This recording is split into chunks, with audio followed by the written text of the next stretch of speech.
샬롬, 믿음의 성도 여러분, 8월 30일 주일 말씀을 함께 나누길 원합니다. 나눌 말씀은 본문 로마서 15장 22절에서 33절에 있는 본문으로 순풍과 역풍이라는 말씀을 함께 나누려고 합니다. 은혜 나누려고 합니다. 자, 오늘 본문은 사도 바울의 향후 이런 계획 가운데 사역을 할 것이다 라는 내용을 담고 있습니다. 사도 바울은 세상의 끝이라고 했던 그 당시에 복음의 불모지 서머나로 가서, 즉 현재로 말하면 스페인에 가서 복음을 전하길 원했습니다. 근데 그 서머나는 정말 가기 힘든 곳이었습니다. 그리고 사도 바울은 지금 상황은 현재 바로 서머나로 바로 갈 수가 없었습니다. 지금 우선은 마게도냐와 아가야에 있는 지역의 성도들이 예루살렘에 있는 유대인들을 향해서 모금한 헌금을 그들에게 전해 주어야 돼서 예루살렘으로 가야만 됐습니다. 바울은 그 서머나로 가기 위해서 로마 교회를 여러 차례 가길 소원했습니다. 하지만 그 가는 길이 막혀 있었어요. 23절에 그가 왜 로마로 가야 될 수밖에 없었는지에 대해서 얘기하고 있습니다. 이제는 23절 로마서 15장 23절 이제는 이 지역 이 지방에 일할 곳이 없고 또 여러 해 전부터 언제든지 서머나로 갈 때 너희에게 가기를 바라고 있었으니,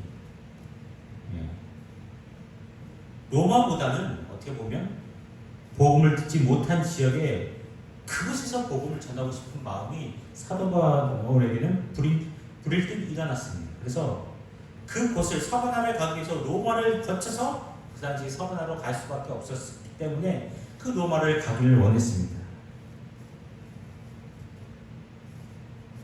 그러니까 로마라는 곳은 사도 바울이 복음의 끝 서머나를 가기 위한 교두보적인 그 위치가 바로 로마 교회였습니다. 그래서 전략적으로 로마를 통해서 내가 복음의 끝인 서머나로 가겠다고 하던 그의 생각을 갖고 있었던 본인의 근데 사역은 본인의 의지와 상황과는 상관없이 그 일이 추진되지 못했어요. 일단 지금 이 마케도니아와 아가야 지역 성도들이 가지고 보내온 이 헌금을 가지고 예루살렘에 있는 유대인들에게, 개종한 유대인들에게, 성도들에게 그것을 헌금을 전해줘야 될 의무가 있었습니다.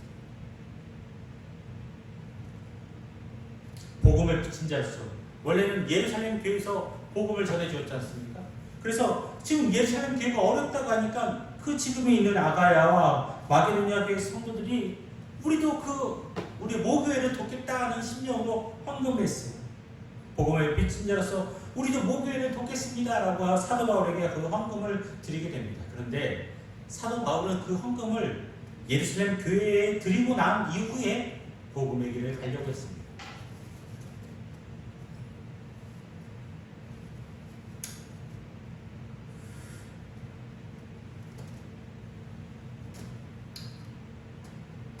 복음은요, 우리가 생각하지도 못한 방향으로 흘러갈 수 있습니다. 사도 바울은 이런 과정을 겪고 내가 가겠다고 생각했지만, 여러분, 예루살렘에는 지금 누가 버티고 있었냐면 바로 기독교, 바울로 인해서 기독교를 회심한 그 성도들뿐만 아니라 지금 사도 바울을 죽이고자 했던 유대인들, 대적 과격한 유대인들이 지금 기다리고 있었습니다. 이방인들의 헌금을 부정하다고 거부할 유대인 그리스도인들도 예루살렘에 기다리고 있었습니다. 더구나 사도 바울의 사역에 터무니없는 루머를 퍼뜨리게 됐습니다. 사도 바울이 지금 이방인들에게 모세를 배반하고 율법과 할례를 지키지 말라고 가르친다는 그 비방의 소리, 그리고 그런 안전 소리들이 계속 돌았어요. 이런저런 사연으로 사도 바울은 로마교회 성도들에게 중보 기도를 부탁합니다. 저는요, 이 본문 속에서 혹시 순풍에 돛단 배를 여러분에게 얘기하려고 합니다. 여러분, 하나님의 일은 모든 사역의 순풍에 돛단 배처럼 뭐든지 자연스럽게 은혜 가운데 모든 것이 이렇게 잘 풀려갈 것 같습니까? 아니요. 하나님의 일도, 하나님의 사역도 순풍에 돛단 듯이 흘러가는 것이 아니라 역풍에 돛단 배처럼 오히려 풍랑과 비바람이 몰아쳐서 그 항해를 제대로 할 수 없는 상황으로 몰아갈 수도 있다는 것입니다. 바로 사도 바울의 사역을 보면 그렇습니다. 본문은 적어도 그 세 가지 사역에 대해서 이야기하고 있습니다. 사도 바울은 첫째, 로마로 가려고 했어요. 로마 교인들을 격려하는 듯 실은요, 그의 사역의 끝은 서원하였습니다. 그리고 오늘 순적하게 예루살렘에 방문하기 원했지만 사도 바울에 있어서 이 마게도냐 아가의 성도들이 헌금을 가지고 가면서 무거운 마음에, 왜? 예루살렘에는 그를 해치고자 하는 사람들이 너무나 많았기 때문에, 칼을 갈고 있는 사람들이 너무나 많이 있었기 때문에 마지막으로 로마에 가면 기쁨으로 교인들을 만나고 좀 쉬려고 했었습니다. 하지만 그거 하나도 제대로 된 것이 없었습니다. 로마로 가긴 갔죠, 사도 바울이. 그러나 죄수의 신분으로 갔기 때문에 활동의 자유가 없었습니다. 기도 부탁까지 했건만 역시 예루살렘의 바울의 대립자들은 바울을 발견하고 살해하려고 음해를 벌벌 계획을 세웠습니다. 너무나 많이 힘들었죠. 로마로 가서 쉬기는커녕 옥에 갇혀서 신문을 받고 마음이 편한 날이 별로 없었습니다. 무엇보다도 그가 그렇게 염원하던 서머나까지는 영영 선교여행을 떠나지 못했습니다. 다시 선교여행을 다시 못하고 로마에서 순교하고 맙니다. 신실한 위대한 목회자, 신실한 신학자, 전 세계로 선교의 문을 활짝 연 사도 바울은, 그러나 그의 일이 생각대로 되는 일이 하나도 없었습니다. 하나님의 일을 하는 데도 있어서도 계획대로 되지 않았습니다. 순풍에 돛단 배처럼 흘러가지 않았다는 것입니다.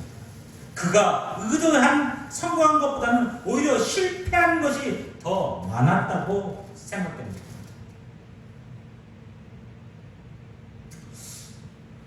우리는 지금 이 코로나19로 인해서 교회가 이런 세상 가운데 당하는 이런 고난과 환난, 역경들, 아니 하나님, 신앙을 지킨다는 것이 왜 이렇게 어렵습니까? 신앙을 지키고 예배를 드리는 것이 왜 세상으로부터 지탄받아야 됩니까? 라고 얘기할 수 있습니다.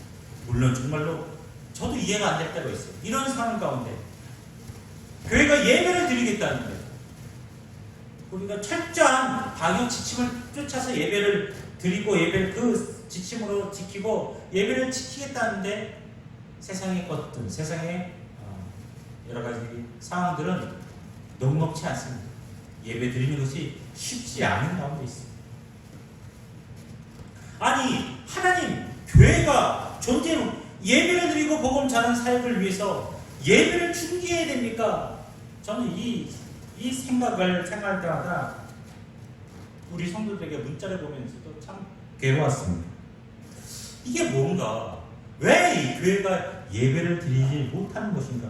이게 하나님의 계획 가운데 어떻게 흘러갈 것인가? 인생이 우리의 모든 계획대로 모든 것이 차질없이 진행되는 것이 아닌 것 아시죠?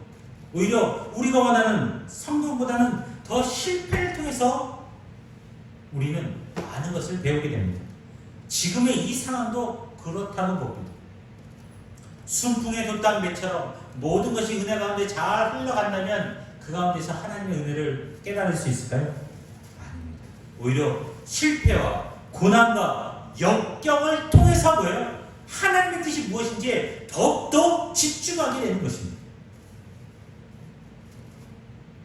더욱더 하나님의 뜻과 하나님의 계획, 나의 계획과 나의 뜻에 집중되었던 것이 이것이 하나님의 뜻과는 상관없는 나의 뜻이었구나라고 생각합니다.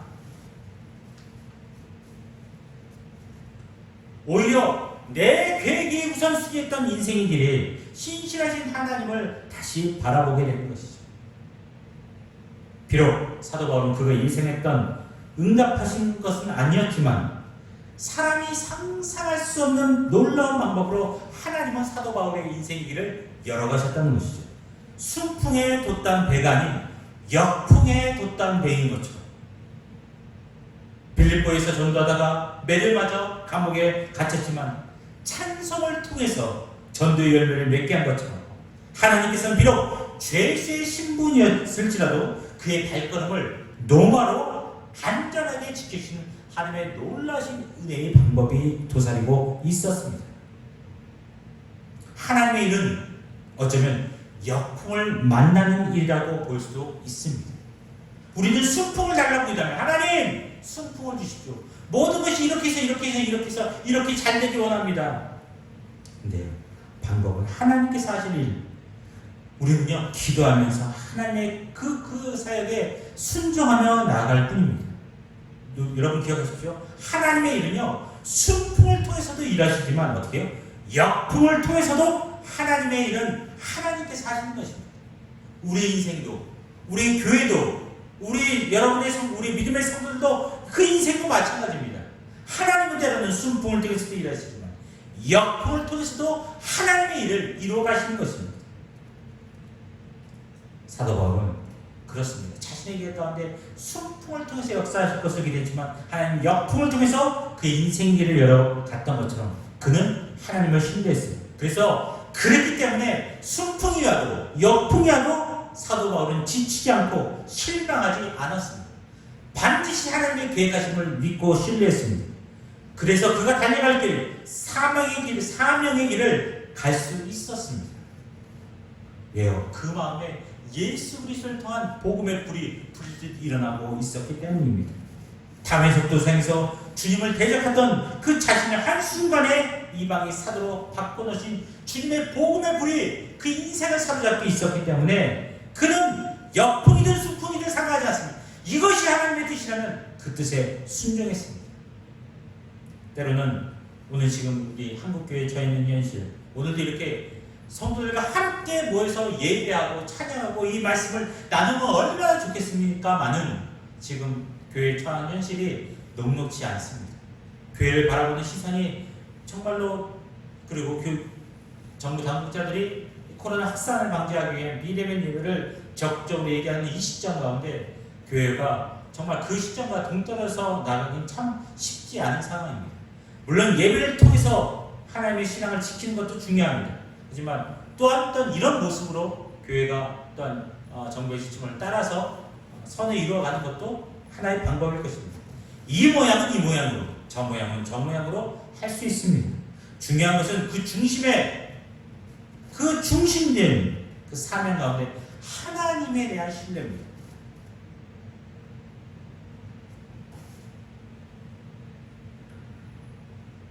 그리스도의 복음의 사랑, 그 그리스도의 십자가의 그 사랑이 없었다면 그는 험난한 사명을 결코 감당할 수 없었습니다. 사도 바울은 위대한 사명자의 마음이 바로 그 마음을 사로잡기 십자가의 구원의 복음의 사랑을 경험했기 때문에 지금 여러분의 가정, 지금 한국교회가 처해 있는 현실, 왜 우리에게 이 순풍이 아닌 역풍이 와서 우리를 이렇게 힘들게 합니까? 하나님의 계획하신 게 어디 있습니까? 라고 질문 던질 때 하나님은 교회를 향한, 그리고 한국 교회를 향한, 그리고 또한 이 대한민국을 향한 분명한 계획하심이 있을 줄 믿습니다. 그렇기 때문에 때로는 순풍을 기대했지만 역풍이 지금 이렇게 와서 우리 인생 아니면 우리 교회에 역풍이 온다 할지라도 분명한 것은 우리 안에 사도 바울이 그 어떤 환경 가운데서도 흔들리지 않았던 그 복음의 비친 자로서의 복음의 사명을 마음에 품고, 하나님 그렇습니다. 내가 어떤 상황이든지 먹든지 마시든지 무엇을 하든지 하나님의 영광을 위해서, 복음을 위해서 사역할 수 있는 담대함을 갖고 주님을 의지하며 나갈 수 있는 순풍이 올 때는 감사하고 역풍이 오면 원망하는 것이 아니라 순풍과 역풍 상관하지 않습니다. 왜요? 순풍이와 역풍이거든 하나님의 일은 하나님께서 하시기 때문에 거기에 우리가 쓰임받을 뿐입니다. 우리는 그 쓰임받을 때 결코 지치거나 피곤치 않고 그 말씀에 순종함으로 나감으로 인해서 이 어려운 시기 이 일이 우리 생각대로 되지 않아도 좋고 우리 계획대로 진행되지 않아도 좋다. 심지어 실패해도 괜찮습니다. 우리 마음 주님의 사랑의 마음에 깊은 감격과 감동하심으로 인해서 하나님의 일에 묵묵히 순종함으로 하나님의 뜻을 이루어가십니다. 순풍이 오면 순풍대로 감사하며 역풍이 오면 역풍대로 감사하며 나갈 수 있는 우리 믿음의 넉넉한 믿음의 사람 흔들림 없이 과감 없이 하나님의 거룩한 뜻을 이루는 믿음의 사람의 삶을 살아가는 저와 오늘 믿음의 우리 식구들 다 되시기를 주님의 이름으로 축원드립니다.